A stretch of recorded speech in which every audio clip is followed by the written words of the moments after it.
Brought to you bye रजनीगंधा।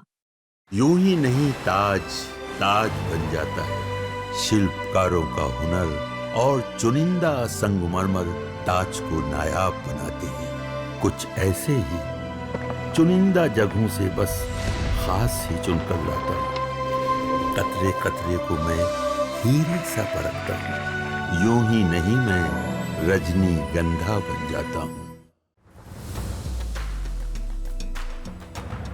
नमस्कार, प्रणाम। बिहार तक देख रहे हैं आप। मैं हूं आपके साथ इंद्र मोहन। लोकसभा चुनाव के दौरान बीजेपी ने भोजपुरी के सुपरस्टार पवन सिंह को टिकट दिया, लेकिन ये टिकट आसनसोल से था। पवन सिंह आरा या काराकाट से चुनाव लड़ना चाहते थे। बीजेपी ने जब उतारा नहीं तो उन्होंने आसनसोल से टिकट लौटा दिया। हालांकि उस दौरान वहां पर गाने को लेकर विवाद की बात भी कही जा रही थी और पवन सिंह फिर निर्दलीय चुनाव लड़ गए। और निर्दलीय चुनाव लड़ने का असर ऐसा हुआ कि शाहाबाद की चारों लोकसभा की सीट बीजेपी हार गई। जिस शाहाबाद में कभी बीजेपी की तूती बोलती थी, वो सारी सीटों पर उनका कब्जा था। लेकिन 2020 से 2024 आते आते बीजेपी का वहां पर सुपड़ा साफ होता चला गया। 2020 में सिर्फ 2 ही सीटें, टोटल शाहाबाद की 22 सीटें, 22 में से सिर्फ 2 सीटें, वो भी भोजपुर जिले की विधानसभा की सीटें बाकी एनडीए ने जीती। बाकी सारी सीटें वो एनडीए लूज कर गई। लेकिन ऐसा हुआ क्यों? क्या पवन सिंह का इतना बड़ा इम्पैक्ट है, खास करके शाहाबाद के एरिया में, जिसका रिएक्शन एनडीए को भुगतना पड़ा? दरअसल ये कहा जा रहा है कि पवन सिंह राजपूत समाज से आते हैं और जब वहां पर टिकट नहीं दिया गया तो राजपूत वोटर जो थोड़े एग्रेसिव होते हैं, मतलब वो भले ही उनकी संख्या कम हो लेकिन वो वोटरों को प्रभावित करते हैं, ऐसा कहा जाता है। तो उसका प्रभाव कम हुआ और साथ ही कुशवाहा की नाराजगी ने पूरे क्षेत्र में ऐसा असर किया कि कुशवाहा की वजह से चुनाव हारे। उपेंद्र कुशवाहा खुद काराकाट से चुनाव लड़े और उपेंद्र कुशवाहा तीसरे नंबर पर आए और पवन सिंह दूसरे नंबर पर थे। उस सीट से लेफ्ट चुनाव जीत गए। आपको शाहाबाद में हम एनडीए का प्रदर्शन ग्राफिक्स के जरिए बताते हैं कि कैसे चुनाव दर चुनाव यह कमजोर होता चला गया। 2015 विधानसभा में 22 सीटों पर 6 सीटों पर जीती थी एनडीए।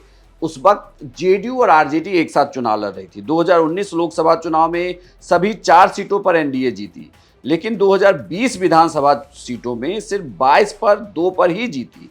और 2020 की विधानसभा चुनाव में भोजपुर की 7 सीटों में से सिर्फ आरा और बरहरा ही एनडीए जीत पाई। इसी 2020 के विधानसभा चुनाव में कैमूर की चैनपुर से बीएसपी विधायक जमा खान जो चुनाव जीते थे वो जेडीयू में शामिल हुए थे। इनके हिस्से एक और सीट आई।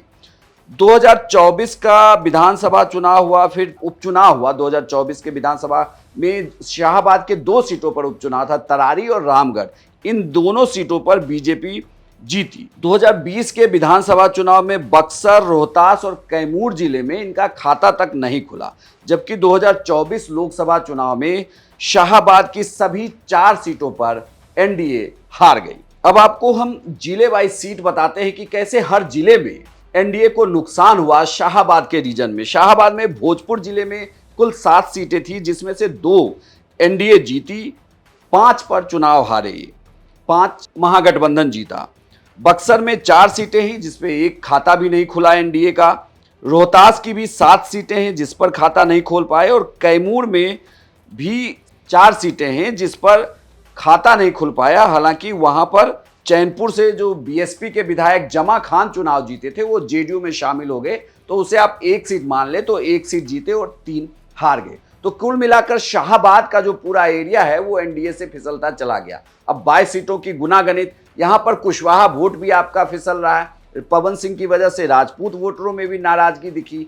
आरके सिंह की नाराजगी कुछ दिन पहले दिखने को मिली। हालांकि कहा जा रहा है कि आरके सिंह को मना लिया गया है और आरके सिंह कह भी रहे हैं कि भाई वो पार्टी में ही रहेंगे। लेकिन इन सबके बीच पवन सिंह जैसे शख्स की जरूरत बीजेपी को, या यूं कहें कि बीजेपी चाहती है कि भाई पवन सिंह और उपेंद्र कुशवाहा एक टेबल पर आ जाएं, एक साथ आ जाएं और बात करें। बल्कि सूत्रों की माने तो ये भी कहा जा रहा है कि आरएलएम के सिंबल पर पवन सिंह को चुनाव लड़ाने की बात कही जा रही है। लेकिन अब देखना होगा कि पवन सिंह इसके लिए मानते हैं या नहीं, क्योंकि पवन सिंह इससे पहले लोकसभा चुनाव लड़ चुके हैं। क्या वो विधानसभा चुनाव लड़ेंगे बिहार में, ये भी देखना होगा। लेकिन सबसे बड़ी बात यही है कि शाहाबाद के क्षेत्र में बीजेपी या यूं कहें कि एनडीए नहीं चाहती कि ये क्षेत्र कमजोर हो, इस क्षेत्र से उनकी पकड़ कमजोर हो। और अगर पवन सिंह साथ आते हैं तो उनके जरिए उपेंद्र कुशवाहा से भी अगर बातचीत हो गई, बात बन गई, तो कुशवाहा वोटर और राजपूत वोटर ये दोनों एक साथ आएंगे तो वापस एनडीए